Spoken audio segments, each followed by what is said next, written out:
नमस्कार. महाचर्चा या कार्यक्रमात आपल्या सर्वांचं मनापासून स्वागत.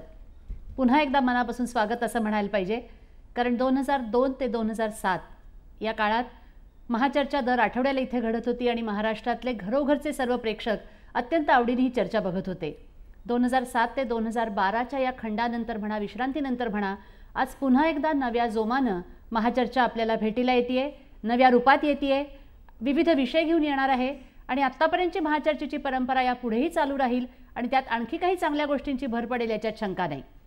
आज आपण महाचर्चेसाठी जो विषय हाती घेतलेला आहे, महाचर्चेची नव्यानं सुरुवात करायला एक उत्तम मुहूर्त मिळाला असं म्हणायला हरकत नाही, कारण काल म्हणजे 6 डिसेंबरला डॉक्टर बाबासाहेब आंबेडकरांचा महापरिनिर्वाण दिन झाला.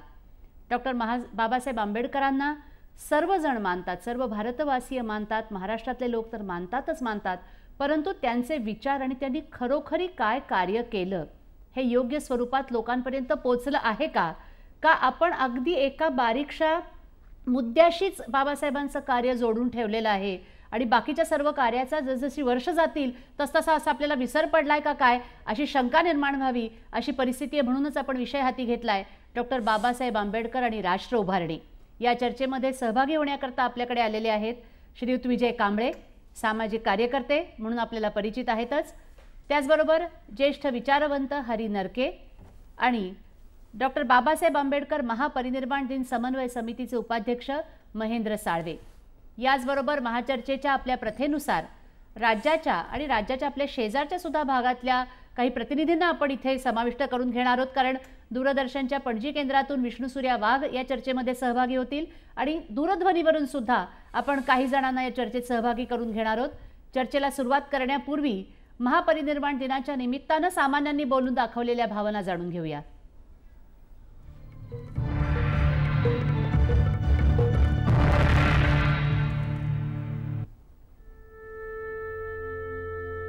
बाबासाहेब, तुमच्या दर्शनाच्या ओढीनं 6 डिसेंबरला मुंबईच्या चैत्यभूमीकडे पावलं वळली नाहीत असं कधी झालं नाही.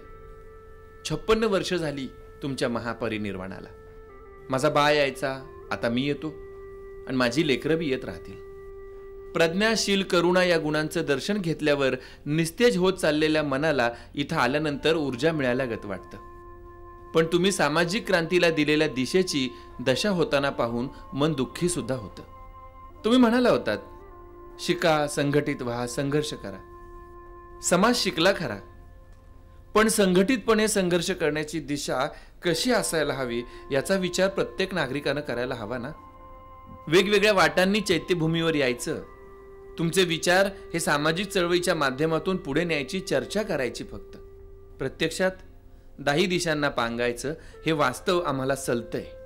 जागृतीच्या ज्वाला विझू देऊ नका असं म्हणाला होतात तुम्ही, पण एकजूट नसेल तर ते कसं हो शक्य व्हायचं. पुसतात जात मुडदे मसणात एकमेकाला, माणूस कोणता मेला कुणीच पुसत नाही. 56 वर्षानंतर ही वेदना जशीच्या तशी, महासत्तेवरच्या वृक्षावरची ही विषमतेची बांडगुळ ही जशीच्या तशी. मनातली ही जळमट दूर करण्यासाठी आणखी एका विचारांचं मनवंतर करण्याची गरज आहे. त्यासाठी चिंतन नको, सामाजिक कृतीची गरज आहे बाबा. कांबळे साहेब, आता आपण बघितलं आपल्याही मनात हा सतत विचार घोळत असतो की समतेसाठी बाबासाहेबांनी खरं त्यांचं अख्खं आयुष्य वेचलं, राष्ट्र उभारणीसाठी पण वेचलं, त्याच्याकडे आपण वळणार आहोत.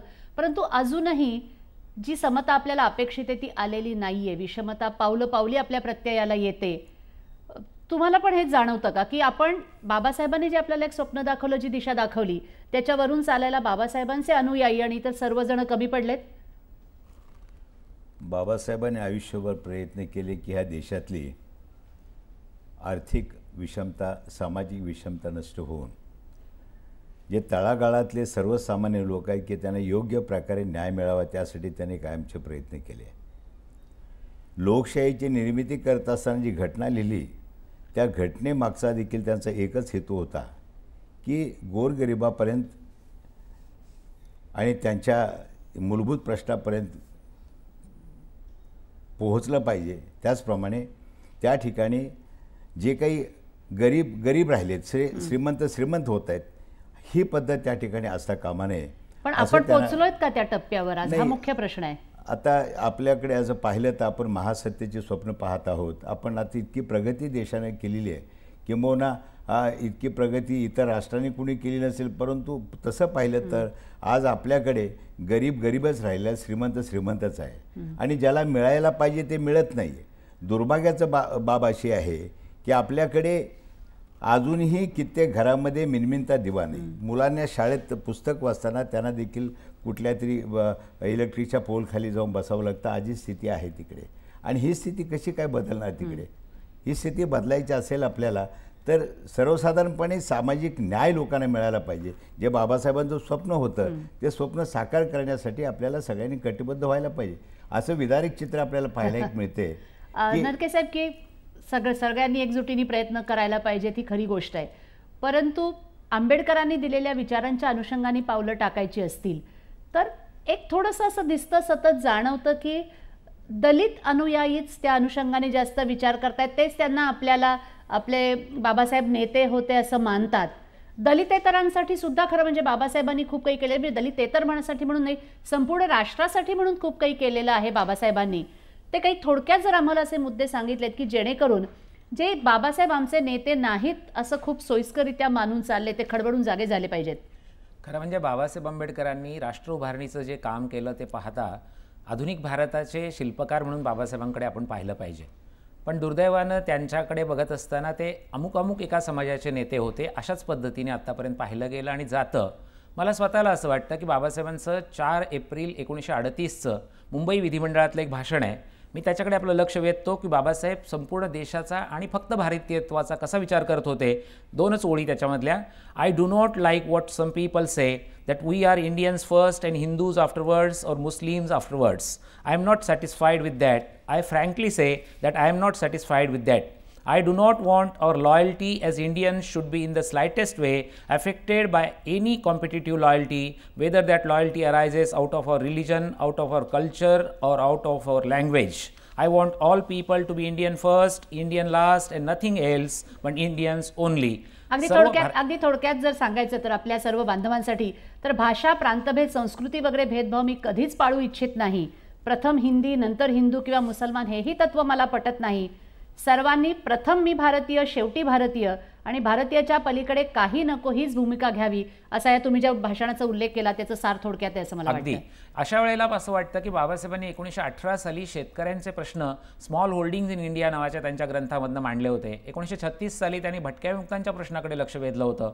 1946 सालचं त्यांचं हू वेअर दी शूद्राज हे पुस्तक आज ज्यांना आपण ओबीसी म्हणतो त्या 12 बलुतेदार आलुतेदार वर्गासाठी होतं. त्यांनी आपला कायदेमंत्रीपदाचा राजीनामा जो दिला होता तो भारतातल्या सर्व स्त्रियांसाठी दिला होता. 1937 साली त्यांनी निवडणूक लढवली तेव्हा त्यांच्या पक्षाचं नाव होतं इंडिपेंडंट लेबर पार्टी. याचा अर्थ कामगारांचा पक्ष ते चालवत होते. त्यामुळे शेतकरी, काम्गार, विद्यार्थी, स्त्रिया, जीवनातल्या वेगवेगळ्या समाजातल्या लोकांना बाबासाहेब उद्देशून काम करत होते. समाजातल्या सर्व घटकांचा सम्यक विचार करून आणि ज्या अभ्यासू पद्धतीने एकंदरच बाबासाहेबांची कारकीर्द घडली त्या पद्धतीनं त्यांनी खूप अभ्यासपूर्ण पद्धतीनं साधार असं विवेचन या सगळ्याचं केलेलं आहे आणि त्यांचे लेख आणि भाषणांमध्ये ते सापडतं. साळवेसाहेब, आपण महापरिनिर्वाण दिन समन्वय समितीचे उपाध्यक्ष या नात्याने काम करत असता. दरवर्षी महापरिनिर्वाण दिनाच्या निमित्तानं मोठा समुदाय येतो. या समुदायाला विधायक कार्यकर्ता लावण्यासाठी काय करायला पाहिजे जेणेकरून तो आंबेडकरांनी दाखवलेल्या मार्गावरून चालेल?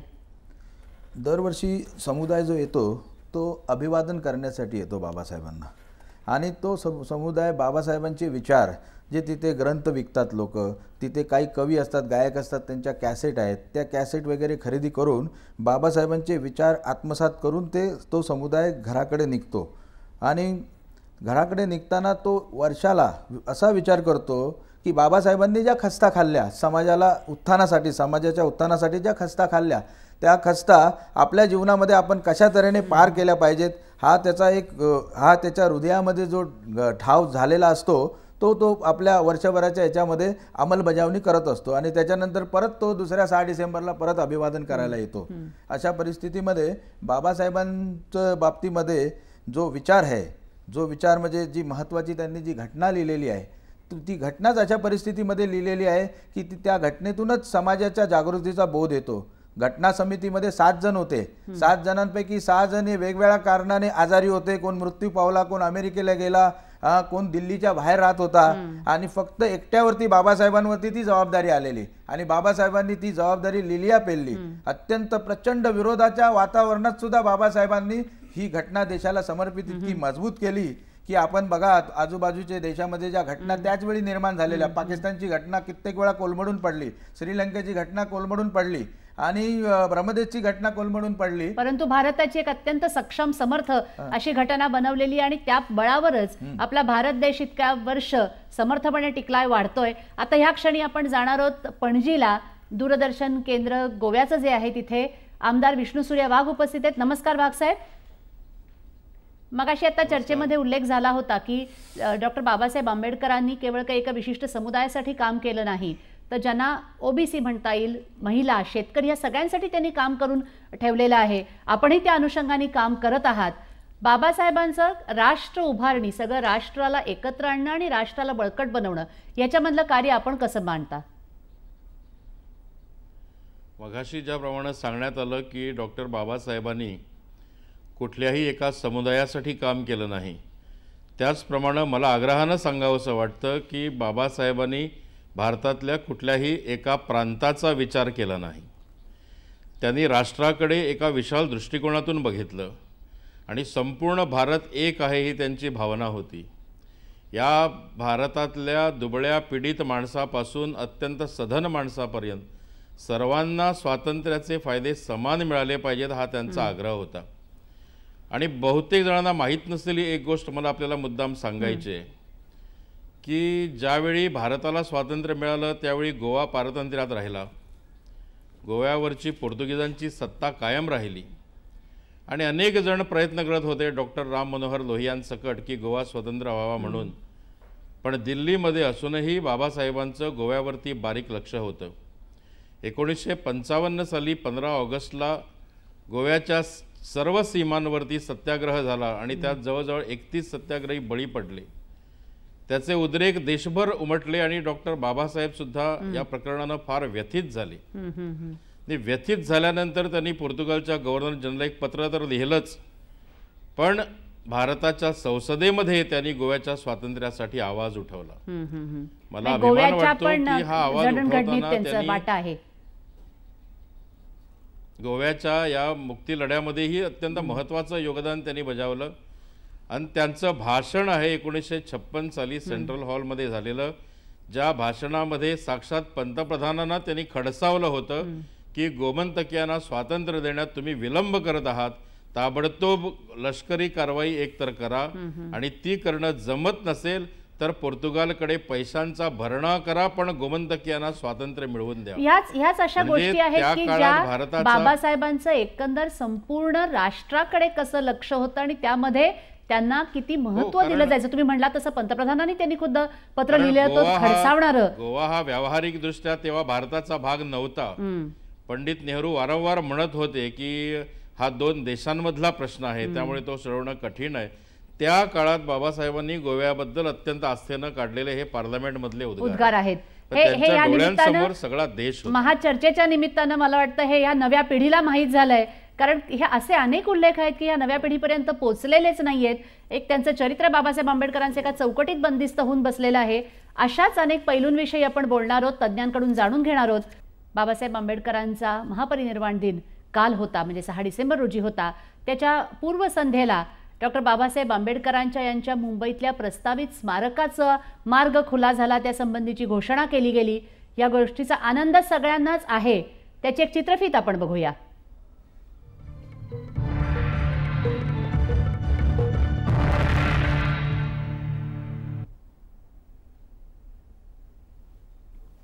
भारतरत्न डॉक्टर बाबासाहेब आंबेडकर यांच्या आंतरराष्ट्रीय स्मारकासाठी मुंबईतल्या इंदू मिलची जागा देण्यासंदर्भातल्या निर्णयाची अधिकृत घोषणा केंद्रीय वस्त्रोद्योग मंत्री आनंद शर्मा यांनी लोकसभेत तर राज्यमंत्री राजीव शुक्ला यांनी राज्यसभेत केली. ही जागा डॉक्टर आंबेडकरांच्या स्मारकासाठी दिली जावी यासाठी विविध संघटनेच्या नेत्यांनी आणि जनतेनं लढा दिला होता. केंद्र सरकारच्या या घोषणेचं स्वागत करत इंदू मिलसमोर आनंदोत्सव साजरा करण्यात आला. राज्यातही ठिकठिकाणी जल्लोषाचं वातावरण होतं.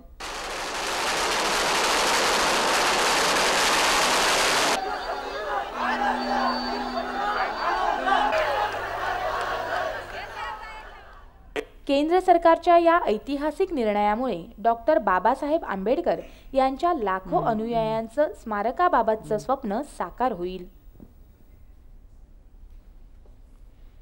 हे स्मारक होणार आहे याचा सगळ्यांना आनंद आहे, याच्यात शंका नाही. परंतु त्याच घोषणेबरोबरच श्रेय घेण्याची अहमहमिका एक सुरू झाल्यासारखी दिसते आणि हा दलितांचा विजय, दलित नेत्यांचा विजय आहे. कांबळे साहेब, तुम्ही या स्मारकाच्या मागणीमध्ये अगदी प्रारंभापासून जवळपास 1998 पासून आहात. निदर्शनांना सुरुवात तुम्ही त्यावेळेला केली होती.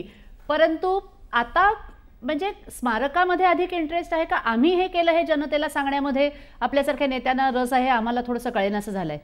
नाही, मी स्वतःला श्रेय घेण्याचा केव्हाही प्रयत्न केलेला नाही आहे आणि बाबासाहेब आंबेडकरांच्या राष्ट्रीय स्मारकाच्या ह्या विषयावरती कुणीतरी श्रेय घ्यावं हे तितकंसं काही मनाला न पटणारा विचार आहे. प्रयत्न तसेच दिसत आहेत. प्रयत्न तसेच दिसत आहेत. वास्तविक पाहता मी अगदी सरळ आणि उघडपणे सांगू शकेन की याची सुरुवात मी केली आहे आणि मी श्रेय घेतोय. मी काही बाबासाहेबांच्या राष्ट्रीय स्मारकाची मागणी करून जो भांडलो, जे काही आंदोलन केली, जे काही केलं ते मी कुणाची मेहरबानी केली नाही.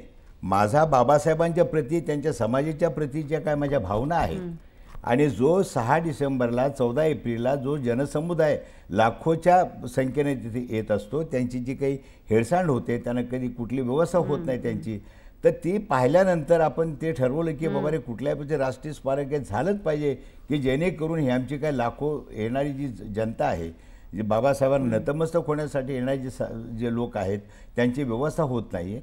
आणि त्याचबरोबर एक जागतिक केंद्र, बाबासाहेबांच्या नावाचं एक रिसर्च सेंटर, एक लायब्ररी अशा प्रकारचं त्या ठिकाणी निर्माण करायचा फार मोठा तिथे आमचा विचार होता. आणि त्या पद्धतीनं मी सुरुवातीला कसं राष्ट्रीय स्मारक असावं त्याचे सगळं म्हणजे त्याला आर्किटेक्चर स्ट्रक्चर सुद्धा मी शासनाला दिलं होतं. आणि त्याचबरोबर त्यावेळेला आम्ही पंतप्रधानांना, सोनिया गांधींना, पवार साहेबांना सगळ्यांना पत्र पाठवून की राष्ट्रीय स्मारकाच्या विषयासाठी लोकांना रस्त्यावर आणण्याचा प्रयत्न करू नका. कारण आतापर्यंत आंबेडकरी समाजाने काही मागितलं आणि ते सहजासहजी मिळत नाही आणि त्यांना ओरडावंच लागतं, रस्त्यावर लागतं. ही पारंपरिक पद्धत बंद करू. पण आता आपण स्मारकाची घोषणा तर झालेली, ते होणार हे निश्चित आहे. परंतु हे स्मारक कसं असावं असं नरकेजी आपल्याला वाटतं? मला स्वतःला असं वाटतं की जगामध्ये आजही भारताकडे पाहताना नालंदा आणि तक्षशिलेची आठवण काढली जाते. तिथे ज्ञाननिर्मितीचं अध्ययन, अध्यापनाचं जे काम झालं तर जगाला आदर्श वाटणारं काम होतं. बाबासाहेबांच्या या स्मारकामधनं ज्ञानमग्न बाबासाहेब, ज्ञानकार्यामध्ये आणि ज्ञाननिर्मितीमध्ये आयुष्य घालवणारे बाबासाहेब आपल्यापुढे येतील अशा पद्धतीची काही एक व्यवस्था असावी. त्याचबरोबर त्या ठिकाणी फक्त इमारती किंवा पुतळे उभे करायच्या ऐवजी अशा प्रकारचं चालतं, बोलतं आणि जितं जागतं केंद्र ते असावं की 24 तास 365 दिवस त्या ठिकाणी चळवळींना शक्ती देण्याचं काम होईल. ते चळवळींचं शक्ती केंद्र असेल. त्याचबरोबर बाबासाहेब ज्या कोलंबिया विद्यापीठात शिकले, लंडन स्कूल ऑफ इकॉनॉमिक्समध्ये त्यांनी शिक्षण घेतलं, आज आधुनिक भारतामध्ये हार्वर्डचं जे स्थान आहे अशा प्रकारचं जगातलं अत्यंत आधुनिक अशा प्रकारचं केंद्र पण ते आणि त्याचबरोबर मला स्वतःला असंही वाटतं की बाबासाहेबांचं ते स्मारक हे याही प्रकारचं स्मारक असावं की ते सर्व समाज घटकांना आपलं तीर्थक्षेत्र वाटावं. हा खूप महत्त्वाचा मुद्दा आहे की समाजातल्या सर्व घटकांना ते तीर्थक्षेत्र वाटलं पाहिजे. सर्वांनी तिथे मोठ्या संख्येनं गर्दी केली पाहिजे. गोव्यामध्ये परत एकदा जाऊया आपण. आमदार वाघ तिथे आहेत, विष्णू सूर्य वाघ जी, आपल्याला ह्या स्मारकाचं जे आता खूप त्याच्याविषयी चर्चा होईल, किती खर्च व्हावा, कशावरती काय खर्च व्हावा, आपल्या डोळ्यासमोर साधारण ह्या स्मारकाचं काय चित्र उभं राहत आहे? नाही, मला असं वाटतं की बाबासाहेबांचं स्मारक हे केवळ दगड, चिरे, भिंती यांचं असू नये. जी ज्ञानाची साधना त्यांनी केली, जो ज्ञानाचा मार्ग त्यांनी पत्करला, त्याचं यथार्थ असं प्रतिबिंब त्यामध्ये उमटलं पाहिजे. आणि त्याशिवाय बाबासाहेबांच्या जीवनाच्या इतिहासाबरोबरच संपूर्ण भारतातला जो शोषित, दलित, पीडित असा वर्ग आहे त्या वर्गानं आपल्या अस्तित्वासाठी केलेला युगायुगाचा संघर्षही तिथे प्रतीत व्हायला पाहिजे. एकंदरीत बाबासाहेबांचं स्मारक म्हणजे भारतातल्या सर्व घटकांच्या मानवाच्या मुक्तीचं एक केंद्र म्हणून ते पाहिलं जावं असं मला वाटतं. साळवे साहेब, आपण महापरिनिर्वाण दिनाच्या निमित्ताने तिथे कार्यक्रम आयोजित करता, सगळं संयोजन करता. अशा प्रकारचं स्मारक झाल्यानंतर वर्षभर ह्या सगळ्याचं स्मरण होत राहू शकतं. लोकांना जेव्हा हवं तेव्हा ते तिथे श्रद्धेने येऊ शकतात. तर आपल्याला आता ही चांगली एक संधी मिळाली असं नाही का वाटत की या निमित्ताने आपण काहीतरी कायमस्वरूपी चांगलं असं चिरंतन काम उभं करू शकाल? आपण जो आता हा जो विषय घेतला आहे त्या विषयाशी मी गेल्या 10 वर्षापासून निगडीत आहे. सुशीलकुमार शिंदे मुख्यमंत्री असताना एक मीटिंग झाली 6 ऑगस्ट 2003 साली. त्या मीटिंगला वस्त्रोद्योग मंत्री शंकरसिंग वाघेला उपस्थित होते आणि त्यांना मी आराखडा सादर केलेला आणि त्यांनी सुद्धा मान्यता दिली या स्मारकाला. या स्मारकाला गेल्या 10 वर्षापासून माझे प्रथमपासून योगदान आहे. नाही मगाशीच आपण म्हटलं श्रेय खरं घ्यायला खूप जण पुढे येतील. प्रश्न तो नाही, स्मारक होणार आहे. आपल्याला काय फक्त समितीने नाही एक मिनिट समितीने फक्त 6 डिसेंबरला किंवा 14 एप्रिलला सक्रिय व्हावं असं न राहता वर्षभर त्यांना काम करण्याची संधी आहे. अशा अनुषंगाने मी तुम्हाला विचारलं की तुम्ही काय काय करू शकाल असे तुमच्या डोळ्यासमोर योजना आहे. त्या स्मारकामध्ये मी जो आराखडा दिला आहे त्याच्यामध्ये सामाजिक न्याय विद्यापीठाची मागणी केलेली आहे. सामाजिक न्याय विद्यापीठामुळे जी सुप्त जातीयता आहे समाजामध्ये आज कायद्याच्या स्वरूपामध्ये जातीयतेचं निर्मूलन झालेलं आहे, पण जी सुप्त जातीयता आहे ती निर्मूलन होण्याचं एक केंद्र इंटरनॅशनल लेवलवरती एक सामाजिक न्याय विद्यापीठ बाबासाहेबांच्या नावाने जर सुरू झालं तर त्याचा बोध समाजातल्या आणि समाजाबाहेरच्या इतर लोकांना सुद्धा होऊ शकतो असं मला वाटतं. त्याचं मी तुम्हाला एकमेव उदाहरण देतो की ती जातीयता सुप्त जातीयता कशी आहे. आम्ही कुपरेजला डॉक्टर बाबासाहेब आंबेडकरांच्या पुतळ्यावरती छत निर्माण करण्याची मागणी केली आणि तो विषय हेरिटेज कमिटीमध्ये आला. हेरिटेज कमिटीने काय अभिप्राय दिला की देवावरती छत निर्माण करू शकतात आणि असं. तर मी त्यांना हेरिटेज कमिटीला सांगितलं की सुभाषचंद्र बोस यांचा पुतळा आहे चौपाटीला त्याच्यावरती छत आहे, प्रबोधनकार ठाकरेंचा पुतळा आहे त्याच्यावरती छत आहे, मग हा न्याय तुम्ही बाबासाहेबांच्या पुतळ्याला देवाचा का लावता. 6 डिसेंबरला येऊन बघा कित्येक जनता त्यांना देवाच्या प्रमाणे पूजते, कित्येक लाखो लोक येतात. तर तुमचा जो न्याय आहे निकष आहे तो एकदम चुकीचा आहे की देवाच्या डोक्यावरती छत असतं तर 2 पुतळ्यांच्या डोक्यावरती एक नाही आणि बाबासाहेबांच्या पुतळ्याला एक नाही. हा एक महत्वाचा सुप्त जातीयवाद क्रिएट झालेला आहे. तो नरकेजी असं असायचं कारण नाहीये, तुम्हाला असंच वाटतंय का? नाही, मला स्वतःला असं वाटतं की बाबासाहेबांनी केलेलं जे वेगवेगळ्या समाज घटकांसाठीचं काम आहे ते सांगण्यामध्ये आपण कमी पडतो, ते आपण लोकांपर्यंत पोहोचवू शकत नाही आणि मग होतं असं की बाबासाहेब एका विशिष्ट घटकाचेच आहेत अशी धारणा प्रसृत होते आणि ती रुजवली जाते, ती वाढवली जाते आणि त्यामुळे अशा प्रकारचं पक्षपाती वर्तन घडतं. एकाच वाक्यात सांगायचं तर भारतामध्ये प्रत्येक बाबतीमध्ये लिंगभावाचा पक्षपात असतो, जातीचा पक्षपात असतो आणि वर्गीय पक्षपात, गरीब श्रीमंत अशा प्रकारचा पक्षपात असतो. हे खरं आहे की ही शोषणाची आणि पक्षपाताची केंद्र आहेत, ती लवकरात लवकर दूर करायची असतील तर सगळ्यांचे बाबासाहेब आपण लोकांपर्यंत नेले पाहिजेत. ते सगळ्यांचे बाबासाहेब लोकांपर्यंत कसे नेता येतील या दृष्टीनेच आपला प्रयत्न चालू आहे. महाचर्चेमध्ये आज आपण विषय घेतला डॉक्टर बाबासाहेब आंबेडकर आणि राष्ट्र उभारणी असा. आपण इथे स्टुडिओमधल्या तज्ज्ञांशी चर्चा करतोय. गोव्यामध्ये आमदार विष्णू सूर्या वाघ बसलेले आहेत, पण त्याचबरोबर आता आपण दूरध्वनीवरून नागपूरहून एका डॉक्टर प्रदीप आगलावे यांना इथे चर्चेमध्ये समाविष्ट करून घेणार आहोत. ते राष्ट्रसंत तुकडोजी महाराज विद्यापीठामध्ये डॉक्टर बाबासाहेब आंबेडकर विचारधारा पदव्युत्तर विभागाचे प्रमुख आहेत. नमस्कार डॉक्टर आगलावे. नमस्कार मॅडम. आपण हॅलो हॅलो. हा नमस्कार डॉक्टर आगलावे, आपण चर्चा बघत असाल इतका वेळ. हो बघतो मॅडम. डॉक्टर बाबासाहेब आंबेडकरांचं राष्ट्र उभारणीमध्ये काय स्थान होतं आणि ते खरं म्हणजे समाजाला पुन्हा एकदा नव्यानं सांगण्याची कशी गरज निर्माण झाली आहे या अनुषंगाने आपली ही चर्चा चालली आहे. पण त्या निमित्तानं वेगवेगळे वादही कायम निर्माण होत असतात. आपण राष्ट्र उभारणीच्या दृष्टीनं बाबासाहेब आंबेडकरांच्या कार्याविषयी काय नेमकं सांगू शकाल?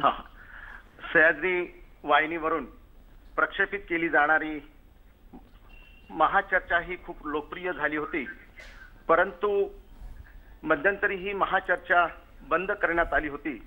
आता पुन्हा ही महाचर्चा डॉक्टर बाबासाहेब आंबेडकरांच्या संदर्भात असलेल्या एपिसोड पासून सुरू करण्यात आली, त्याबद्दल सह्याद्री परिवाराचं मनपूर्वक अभिनंदन करतो. धन्यवाद. डॉक्टर बाबासाहेब आंबेडकर यांचं आधुनिक भारताच्या जडगणीमध्ये अत्यंत महत्वाचं योगदान आहे.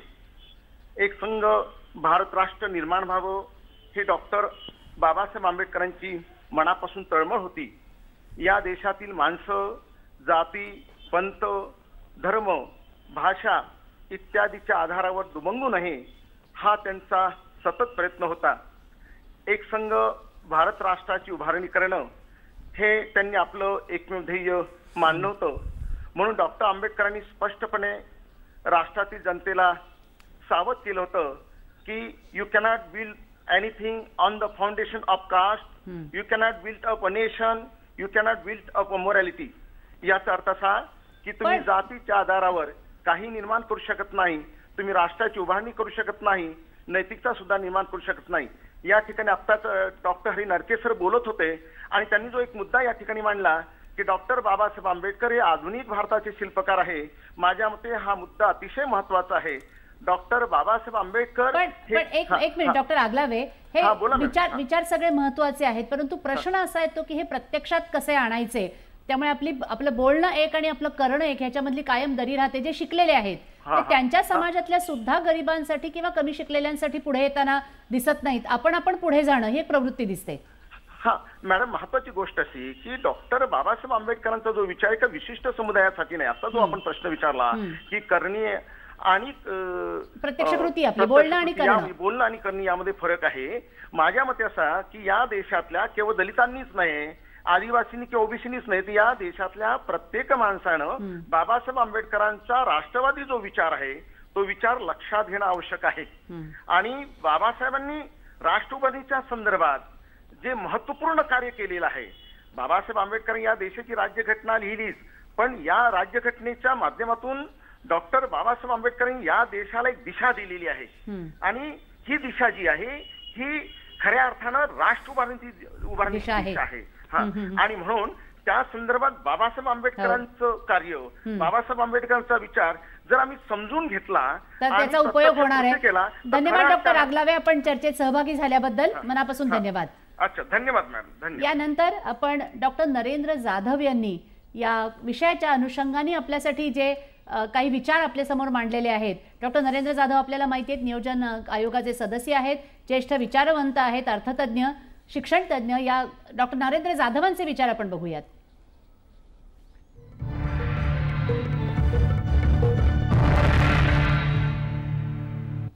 नमस्कार.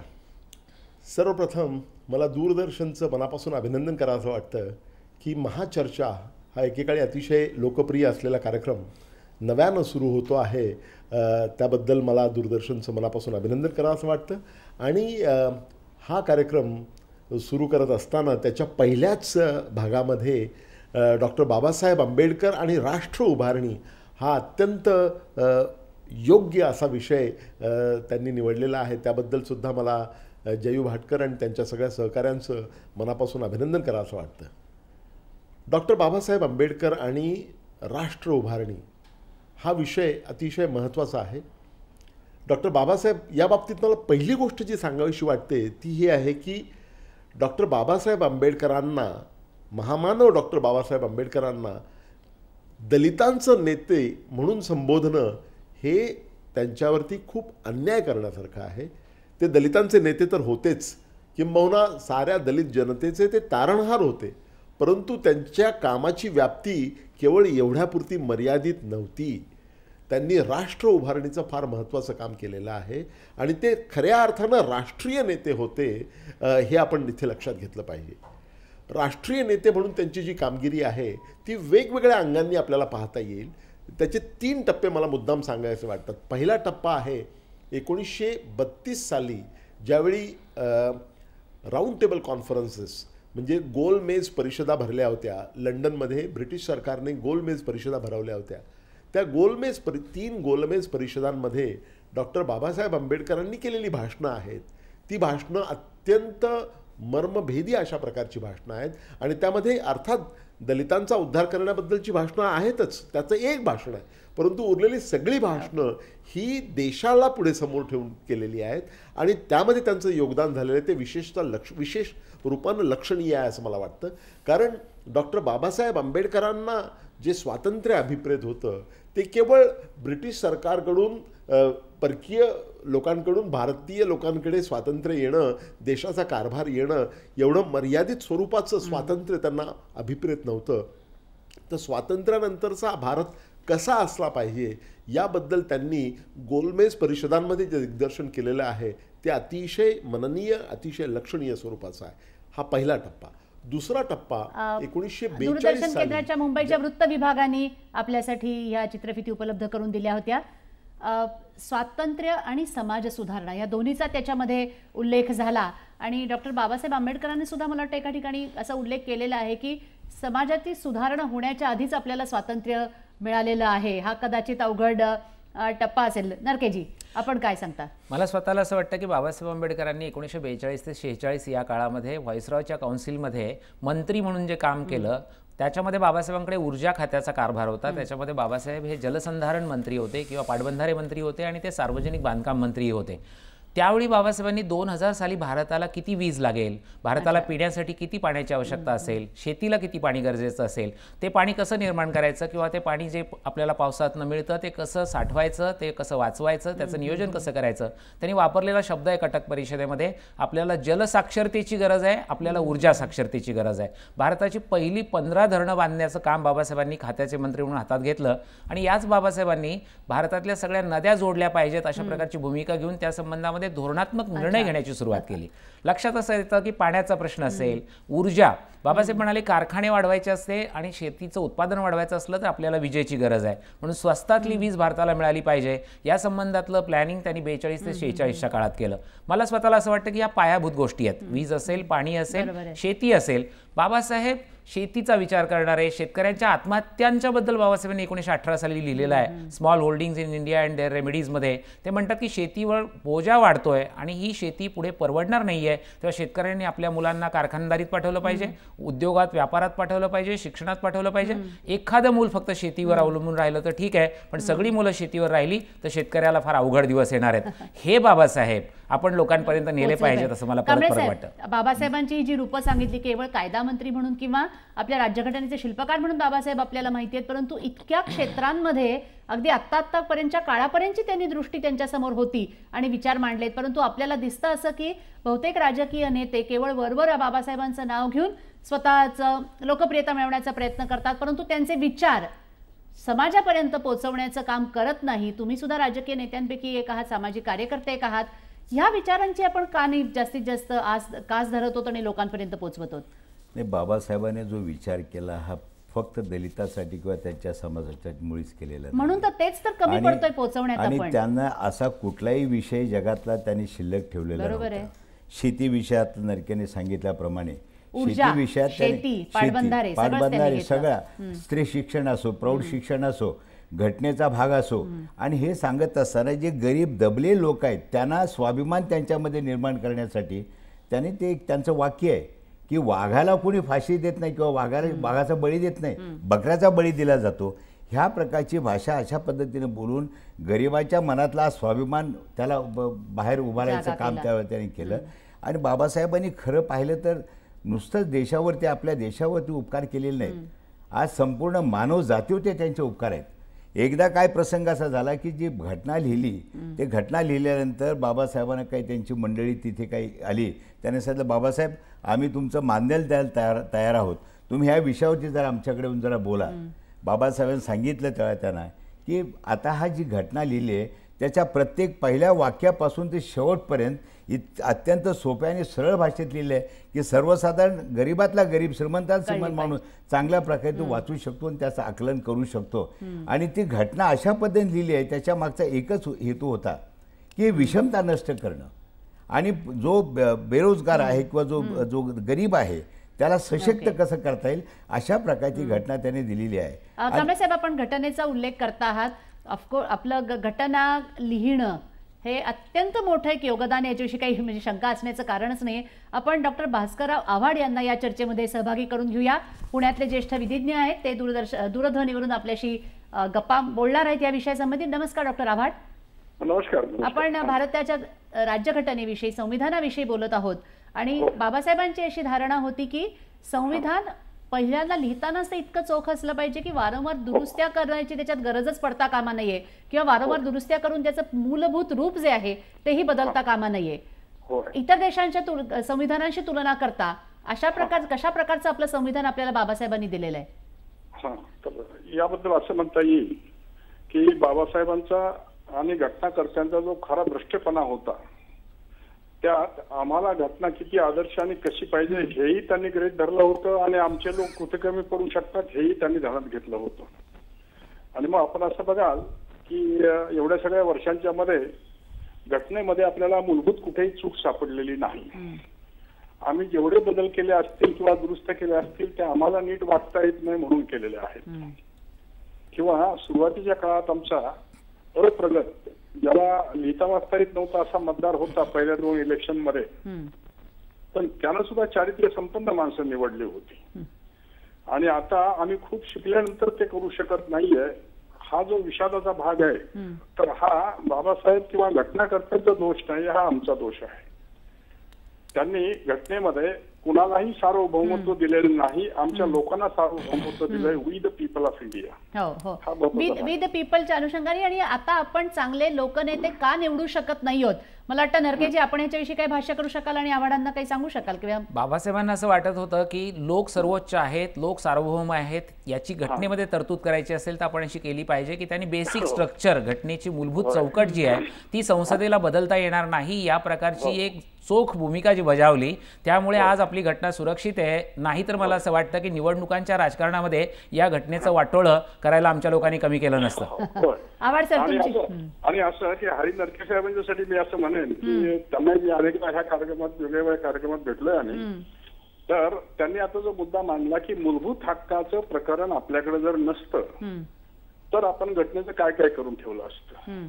इथं खरं त्यांचा दृष्टीपणा आहे की जरी आपण संसद असेल किंवा कोर्ट असतील किंवा सरकार असेल तरी मूलभूत चौकटीवर हात लावता कामा नये, हा फार महत्वाचा मुद्दा आहे आणि त्या दृष्टीने महत्वाचं काम होतं. बरोबर आहे. परंतु तुम्ही आता नव्यानं परत हा कार्यक्रम सुरू केला, त्याबद्दल दूरदर्शनचं एकदा अभिनंदन केलं पाहिजे. गरजेचा कार्यक्रम आहे हा. धन्यवाद आपल्या शुभेच्छांसाठी. आणि मला खात्री आहे की महाचर्चा उत्तरोत्तर अशीच फुलत जाईल आणि लोकप्रिय होत जाईल. महाचर्चेमध्ये आपण आज विषय हाती घेतलाय डॉक्टर बाबासाहेब आंबेडकर आणि राष्ट्र उभारणी. कोणत्याही राष्ट्रामधला अत्यंत महत्त्वाचा घटक म्हणजे स्त्रिया, महिला. म्हणजे बाबासाहेब आंबेडकरांनी पण असं म्हणलेलं आहे की संसारात जर स्त्री आणि पुरुष दोघांची साथ असते तर समाज संसाराच्या एकंदर गाड्यामध्ये सुद्धा स्त्री आणि पुरुषांनी बरोबरीने काम केलं पाहिजे.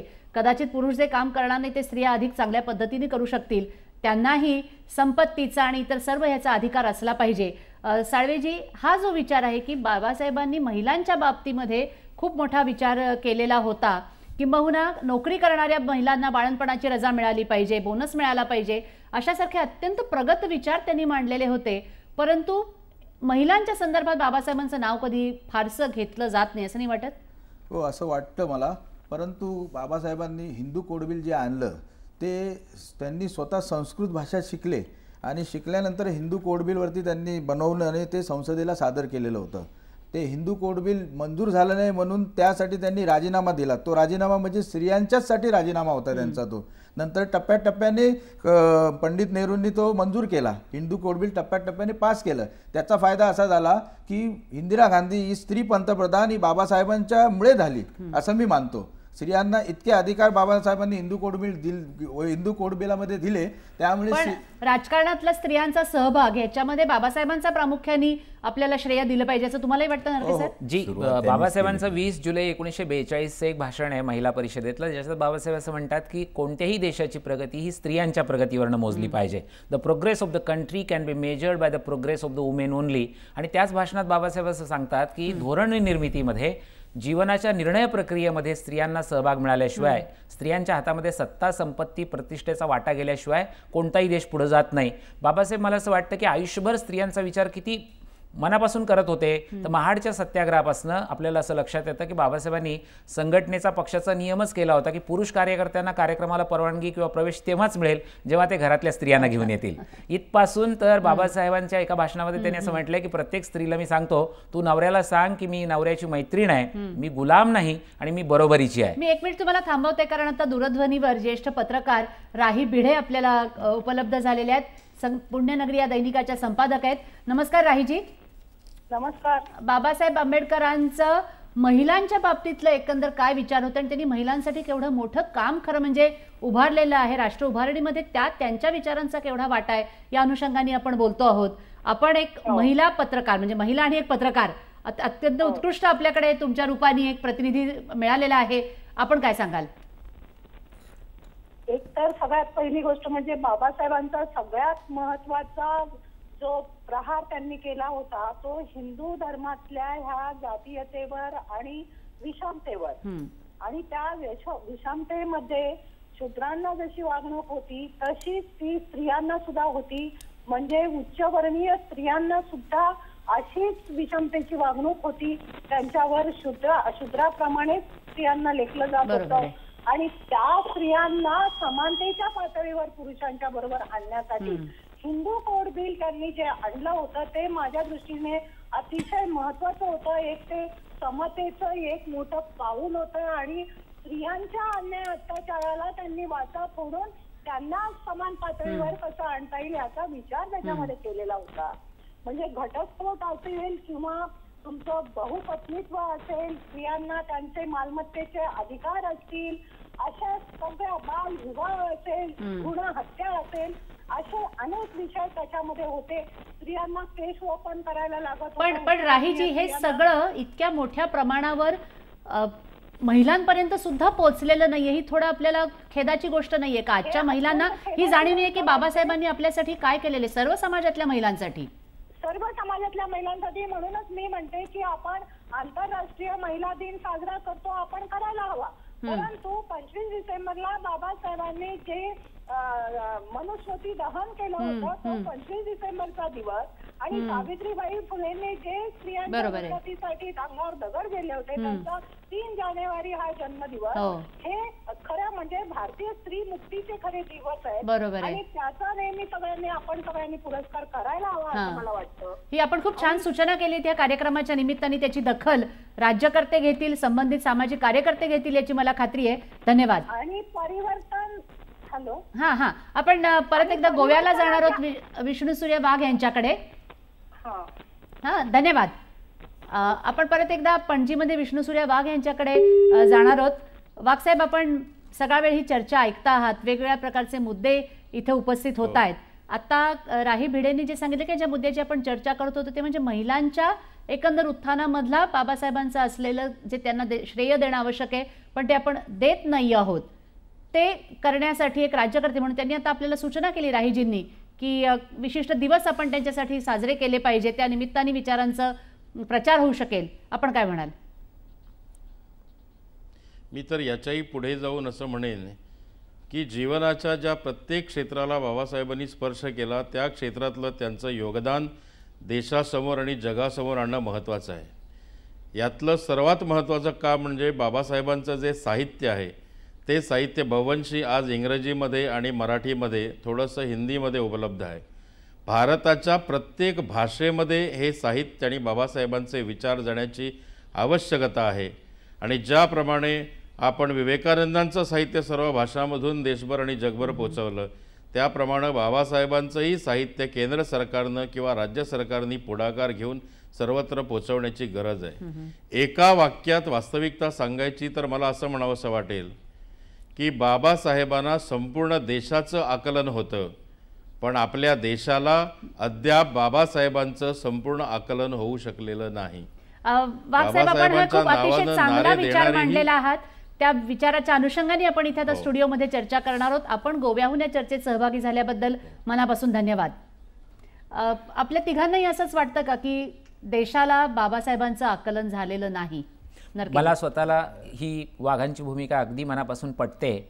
बाबासाहेबांनी जीवनभर जो संघर्ष केला, जे विचार मांडले, ग्रंथ लिहिले, ते म्हणाले की बाबासाहेबांच्या पुस्तकांचा प्रचार प्रसार झाला पाहिजे. बाबासाहेबांच्या काही खंडांचं संपादन मी केलेलं आहे. बाबासाहेबांचे 22 खंड प्रकाशित झालेले आहेत. ते जर का खरंच भारतातल्या आणि जगातल्या सगळ्या भाषांमधनं गेले ना तर बाबासाहेब म्हणजे एक व्यक्ती होती का 100-200 माणसं होती असा लोकांना प्रश्न पडेल. एवढं अफाट काम या एका माणसाने केलेलं आहे, इतक्या विविध विषयांच्या संबंधात केलेलं आहे. ते आकलन समाजातल्या सर्व थरांना व्हावं यासाठी जेवढी म्हणून माध्यमं वापरता येतील, ज्ञानक्षेत्र वापरता येईल, अभ्यासक्रमामधनं बाबासाहेबांचा विचार देता येईल, असं सगळं काही करायला पाहिजे हे मला पटतं. आणि आपली चर्चा हे सुद्धा त्यातला एक छोटासा प्रयत्न आहे असं म्हणायला हरकत नाही. आपण पुन्हा एकदा डॉक्टर नरेंद्र जाधवांचं यांचं जे भाष्य होतं त्यातला काही भाग बघणार आहोत.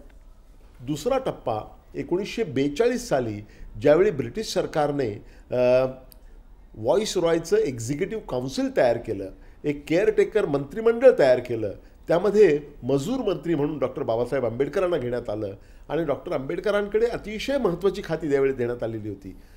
श्रममंत्री तर ते होतेच पण त्याचबरोबर रोजगार, त्याचबरोबर ऊर्जा, पॉवर मिनिस्ट्री, इरिगेशन हे त्यांच्याकडे होते. आणि या सगळ्या क्षेत्रांमध्ये कामगाराच्या क्षेत्रामध्ये, कामगार आणि रोजगाराच्या क्षेत्रामध्ये, त्याचप्रमाणे इरिगेशनच्या क्षेत्रामध्ये, विद्युत निर्मितीच्या क्षेत्रामध्ये त्यांनी इतकी चतुरस्त्र कामगिरी केलेली आहे. म्हणजे त्यांच्यामधला अर्थतज्ञ प्रशासक जो पहिल्यांदा दिसला तो त्यावेळी दिसलेला आहे. आणि साळवे साहेब, अगदी अगदी अगदी खरं मनापासून सांगायचं तर हा विषयाचा आवाकाच एवढा मोठा आहे की आपल्या एका तासाच्या चर्चेमध्ये तो होणारच नाही अर्थात. परंतु डॉक्टर बाबासाहेब आंबेडकर आणि राष्ट्र उभारणी ह्या आजच्या मुद्द्याच्या अनुषंगाने तुम्ही आणखी वेगळं काय सांगू इच्छिता? बाबासाहेबांनी समाजाला, दलित समाजाला एक मार्गदर्शन करताना बोललं होतं की शासन करती जमात व्हा. ती याच्यासाठी म्हटलं होतं की एक अधिकारी झाला, IAS IPS याप्रमाणे जर अधिकारी निर्माण झाला तर तो आपल्या 10 अनुयायांना त्याच्या लेवलला आणलं पाहिजे होतं. ते आज काय दिसत नाही आहे. ते फक्त अधिकारी सत्तास्थानावर बघतात आणि फक्त स्वतःच्या कुटुंबापुरता विचार करतात आणि ते बाबासाहेबांच्या तत्वप्रणालीला मानवत नव्हतं. म्हणून अधिकाऱ्यांनी आणि समाजातल्या या ज्या उच्चभ्रू लोकांनी, म्हणजे आज समाजामध्ये 2 वर्ग निर्माण झाले. कारण चैत्यभूमीवरती ज्यावेळी आम्ही बघतो 6 डिसेंबरला, त्यावेळी जो गरीब बांधव येतो, गोरगरीब बांधव येतो, तो एक वेगळी भावना घेऊन येतो आणि जे शिकलेले आहेत त्यांची भावना वेगळी आहे आणि ह्याच्यामध्ये सांगड घातली पाहिजे. साहेब, ह्या सगळ्यांना एकत्र आणण्याचा मार्ग काय? कारण मुळात सगळ्यांनी एकत्र यावं, विषमता असू नये हे बाबासाहेबांचा विचार आणि आपल्याला त्यांच्या अनुयायांमध्येच विषमता दिसतीये. नाही, आता अनुयामध्ये विषमता असायचं काही कारण नाही आहे. आणि जे काही प्रत्येकाचे थोडेसे गुण असतात, तसे दोष असतात, त्या पद्धतीने प्रत्येकजण वागतो. परंतु मला असं म्हणायचं आहे की बाबासाहेबांनी हे काय जे आपल्याला सगळ्यांना दिलेलं आहे, त्यांनी एवढं दिलं आहे आपल्याकडे की त्याचं आपण आचरण करायचा जरी प्रयत्न केला आणि ते आचरण केल्यानंतर आपण आपलं जीवन चांगल्या प्रकारे सार्थक करून घेऊ शकतो. एवढंच. हां, डॉक्टर बाबासाहेब आंबेडकरांनी आपल्यासमोर खूप काही खरं म्हणजे ठेवलेलं आहे. इतक्या वर्षांमध्ये सुद्धा आपल्याला त्याचं पूर्णपणे आकलन झालेलं नाहीये, परंतु ते सहज आकलन करून घेणं शक्य आहे आणि त्यामुळेच त्या आकलनाच्या दृष्टीनं आपलं एक पाऊल सह्याद्री वाहिनीचा थोडासा हातभार या दृष्टीने आपण पुनरुज्जीत महाचर्चेसाठी तोच विषय निवडला होता. नमस्कार.